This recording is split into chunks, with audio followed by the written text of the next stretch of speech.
Enkaustika, tvorivé kurzy, Jana Bakičová. Ukážeme si zo pár základných trikov s enkaustickou žehličkou. Na prácu s enkaustickou žehličkou potrebujeme enkaustický papier, enkaustické vosky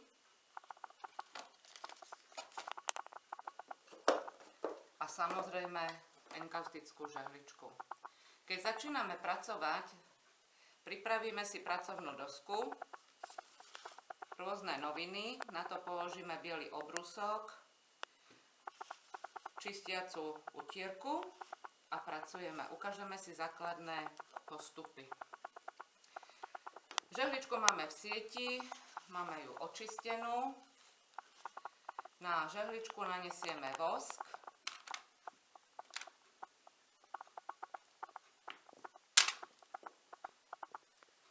Urobíme si základné nanášanie vosku.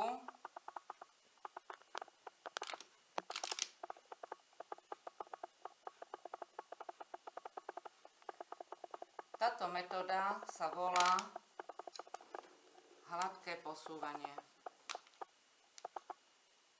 A ťaháme.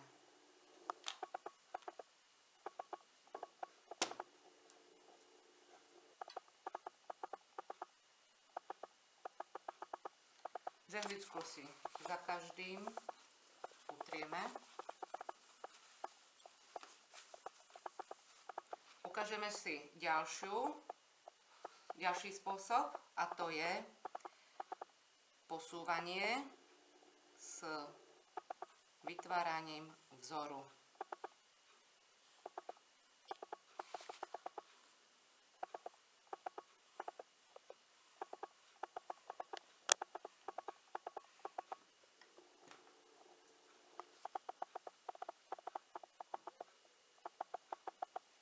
Žehličku si utrieme.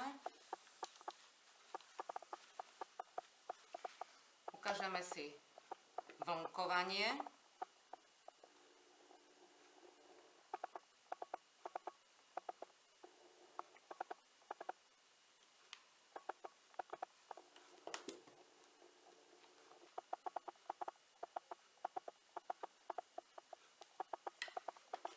Žehličku si utrieme.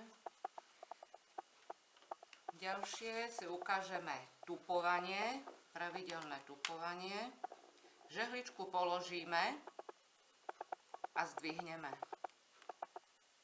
To je pravidelné tupovanie. Zase žehličku položíme a vytvárame pomocou zohriatej plochy žehličky rôzne tvary.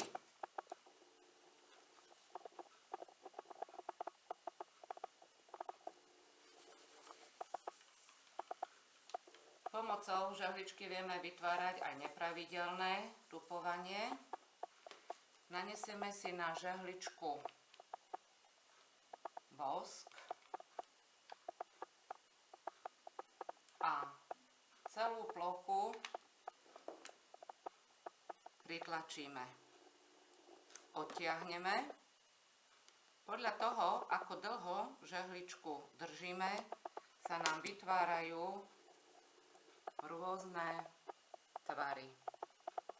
Týmto tupovaním môžeme vytvárať rôzne podklady pre vytváranie terénnych plôch. Ďalej, čo si ukážeme, je to používanie hrany žehličky tejto časti, pomocou ktorej môžeme vytvárať rôzne stromčeky, kríky, kvetiny, lístky.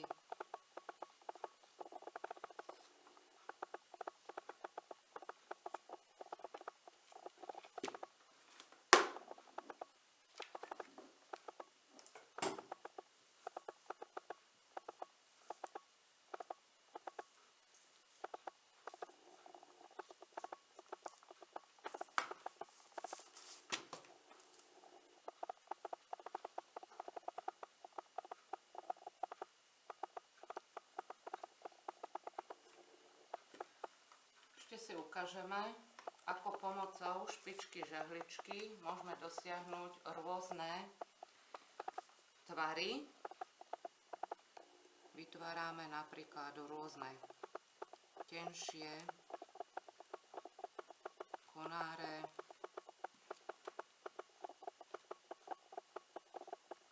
kytičky, respektíve môžeme urobiť drobnejšie aplikácie kvetov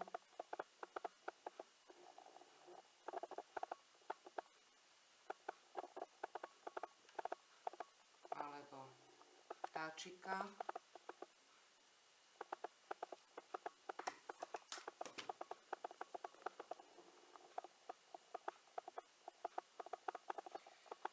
Ešte si ukážeme, ako môžeme nanášať rôzne farby voskov a vytvoríme si taký podklad pre lúku.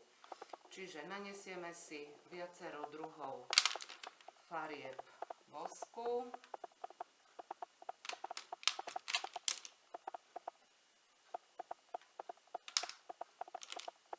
A priložíme celú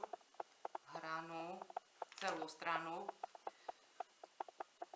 žehličky na papier.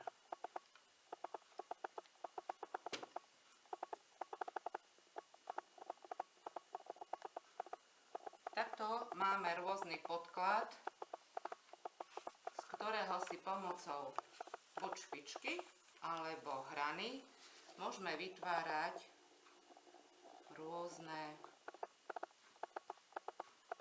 kytičky, kríky,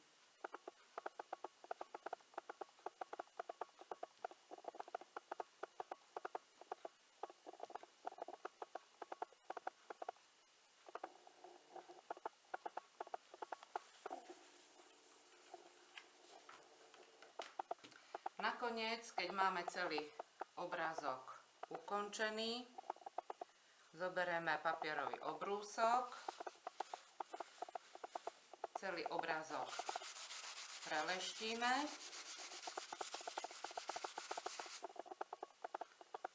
a obrázok je ukončený.